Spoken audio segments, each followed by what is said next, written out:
Have you ever wondered why some women, without saying a single word, can capture all of a man's attention? It's not their looks, not what they say, and it's not something they can force. It's something much more subtle, something that lingers in the air and is perceived by him without knowing why. From Carl Jung's deep perspective, what we don't make conscious in ourselves inevitably shows up in our relationships. We do not love in a logical or controlled way.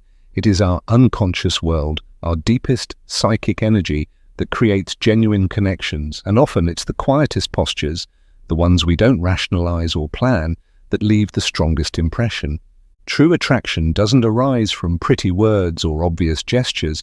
It comes from an invisible vibration that we emit, tiny movements, postures, moments of silence that directly touch the unconscious of the other.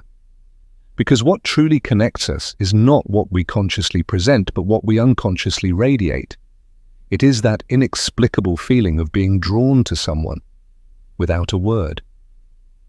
Today we're diving into exactly that. 8 silent attitudes that often go unnoticed, yet can unfold a powerful force of attraction. Attitudes that don't need words to be felt, that you don't learn through techniques, but through reconnecting with your own authentic energy. Are you ready to view your own silence from a new perspective? Then take a deep breath. Because from now on, you'll begin to understand that real magnetism isn't loud. It is felt, lived, and radiated from the unconscious. True attraction doesn't always come from words or obvious actions. In Jungian depth psychology, we understand that much of what we project onto others stems from unconscious patterns, from internal energies that are perceived far beyond what is visible. One of these powerful energies is the ability to simply be present without taking up space. The silent presence. A woman who simply is, without effort, without inner restlessness, without the need to be noticed, emits a vibration that touches. She doesn't need to fill the space with words or embellish it with forced gestures. Her quiet existence alone communicates, "I am here. I am enough." Carl Jung emphasized that the unconscious in others perceives not only what it wants, but also what it fears. Silent presence activates deep internal memories, archetypal images of stability, safety, and trust. When someone is truly present, they do not need to loudly declare their existence. Their inner state alone transforms the atmosphere. The collective unconscious perceives it, even if the conscious mind cannot explain it. This presence doesn't come from control, but from inner reconciliation, from fully inhabiting oneself with acceptance of both light and shadow. In a world overwhelmed by stimulation and noise, silent presence becomes an oasis for those tired of superficiality, a quiet reminder that there are still spaces where the soul can rest. Reflection for you. Do you allow yourself to inhabit the moment in stillness, or do you feel the need to do something to be worthy of being seen? And although authentic presence quietly transforms the environment, there are small gestures, almost imperceptible, that can create even deeper connection without any words. In the invisible realm of human relationships, small gestures speak a language that the conscious mind can hardly translate. According to Carl Jung, much of our communication happens through symbols, images, subtle actions, micro-expressions, things that trigger emotional reactions without passing through the rational filter. A genuine smile, not staged, not performed to please, is one of those silent symbols. A smile that holds secrets, that doesn't give everything away, that hints at a rich, mysterious inner world waiting to be discovered. When a woman smiles this way, not to charm, not to draw attention, but as an authentic expression of her inner world, her energy becomes irresistibly fascinating. It's not about playing with the other. It's about allowing quiet joy to rise within without having to explain it, as a real connection to oneself. And from a Jungian perspective, we know the unconscious always seeks what promises psychic expansion. A mysterious smile becomes a living symbol, a doorway to something greater. something that cannot be owned or fully explained. The conscious mind looks for answers, but the unconscious longs for open paths, for spaces where curiosity, discovery, and mystery can flourish. And in that smile, which doesn't reveal everything but hints at infinite inner landscapes, one of the most powerful and quietest magnets of the human soul is born. Ask yourself, does your smile arise from inner fullness, or does it sometimes become an automatic expression seeking approval? And if a smile can already stir something in the soul of the other, imagine the power of a gaze that doesn't look away. A gaze that carries and connects on a level that words can never reach. There are glances that merely brush past, and those that silently pierce through masks and awaken something deep, something rarely visible. From Jung's perspective, the human unconscious is constantly projecting parts of itself onto others. We don't see the other as they truly are. We see what our own psyche activates in them. And the gaze is one of the most direct channels for this process. A calm, sincere, and sustained gaze without haste is more than just eye contact. It's a door, a silent invitation. I am here. I see you. Do you dare to see yourself too? When a woman holds her gaze without fear, without demand, she radiates something that far surpasses logic. She emanates a field, presence, openness, and courage.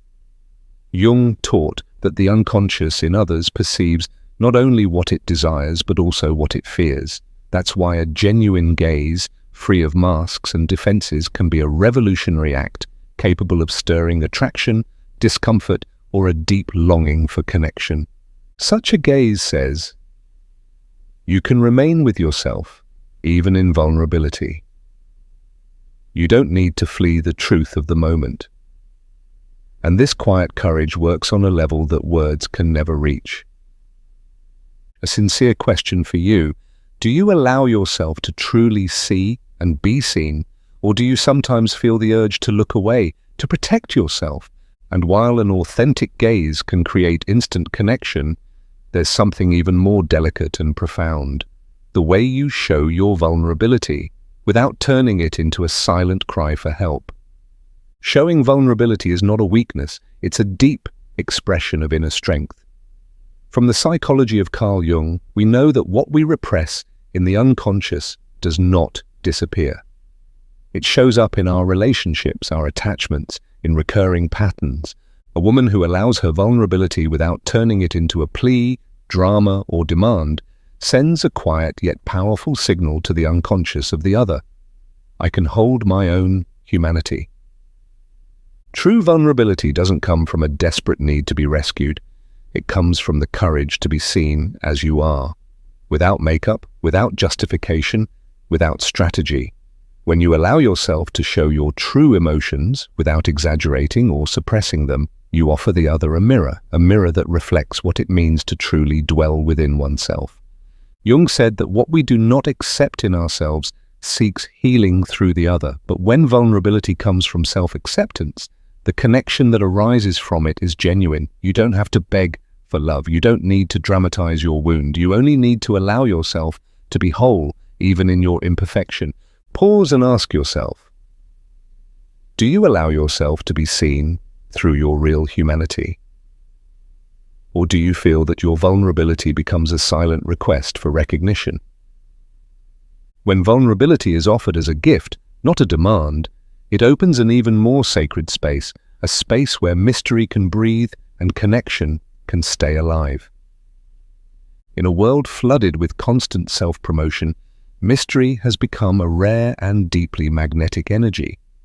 From Carl Jung's view, it's the symbols, the ones that are not completely explained, the ones that remain partly hidden, that activate our imagination and our unconscious the most. The human spirit doesn't only crave what it understands, it yearns for what it senses, for what promises hidden meaning, for what hints without fully revealing. A woman who doesn't show every part of her inner world right away, who allows herself to open certain areas only to those who prove worthy, creates an attraction that can't be staged or imitated. Mystery isn't a strategy nor a tactic. It's the natural expression of a soul that knows its inner value and understands that her inner universe is not for everyone. In Jungian psychology, mystery functions as an archetypal symbol, a guarded entrance that doesn't reject but invites inner unfolding. It awakens the impulse to explore, to discover, not just a person, but an entire inner world. Those who don't reveal everything immediately allow connection to grow layer by layer in depth and meaning. A presence that holds something back keeps the flame of curiosity and desire alive. A question for you. Do you preserve spaces of mystery for yourself? Or do you sometimes feel the need to reveal everything too soon in order to be understood? And beyond the magnetism of mystery, there is an even more powerful energy, the sense of inner stability that dwells in silence. There is an invisible strength in those who have learned to inhabit their own worth, an energy that doesn't shout, doesn't impose itself, and doesn't seek confirmation. It simply exists. According to Jung's depth psychology, this inner stability arises through the process of individuation. It's not a conscious act of proving worth. It's the result of deep inner reconciliation. A woman who walks, speaks, and breathes from this silent confidence doesn't need to justify her existence or prove her value. Her mere presence sets boundaries, evokes respect, and naturally creates attraction. Jung emphasized that integrated energy is perceived by others on an unconscious level, a coherent energy that doesn't fluctuate with external validation. True security is not declared with words. It shows in how you enter a room, in how you calmly say no, in how you remain steady even when your environment expects you to adjust. When you are anchored in your own source of value, you don't need to chase, demand, or over-explain. You simply are. And this calm authenticity becomes a quiet beacon for those who are ready to recognize it. Have you ever reflected on where your sense of security comes from? From a desire to be acknowledged, or from a true connection with yourself? And when that security is inhabited naturally, an even brighter light arises, authenticity that does not need to be proclaimed to be felt. In a society obsessed with external image, being authentic has become a quiet act of resistance. According to Carl Jung's deep psychological perspective, we all live in constant tension between ourself, our true inner being, and the persona, the social mask we wear to belong. A woman who lives from herself radiates a genuineness that needs no words. She doesn't announce her independence, doesn't display her strength, doesn't dramatize her emotions. She simply inhabits her truth. Jung taught that individuation is not about rejecting the persona, but about not confusing it with our true identity. To be authentic means recognizing when we're acting from adaptation and consciously returning to our inner center. When a woman allows herself to be exactly as she is, imperfect, evolving, deep, without apologizing, without justifying, without strategy, she emits a vibration that touches the unconscious directly, the energy of someone who has stopped fighting herself. And this serenity, this naturalness, this inner coherence generate a magnetism that can't be imitated or forced.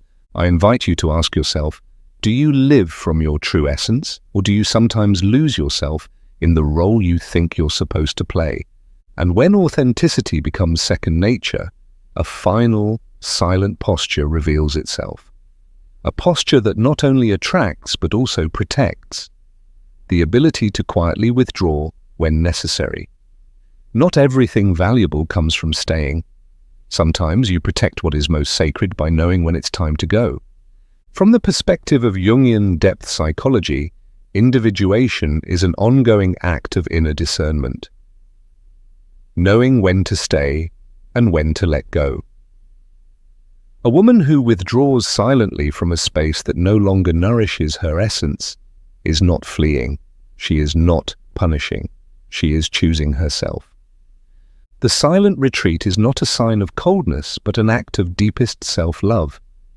It's the recognition that the most important loyalty is to one's own growth, not to a connection that limits inner unfolding. Jung said, "What we do not make conscious controls our lives, and we call it fate." Staying in relationships that no longer resonate with our true self means handing the wheel to the shadow. Withdrawal, on the other hand, is a conscious act, a sign of respect for life's cycles, a declaration of trust that leaving a space whose time has passed will open new doors, doors that better align with who you truly are and what you are meant to become. When a woman decides to walk away, without drama, without resentment, her energy expands, and paradoxically, she becomes even more unforgettable. Do you know how to walk away in peace when something no longer honors your essence? Or do you tend to hold on, hoping the other will validate your worth? Because within all these silent gestures, staying, looking, smiling, inhabiting your truth, leaving, pulses a deeper truth.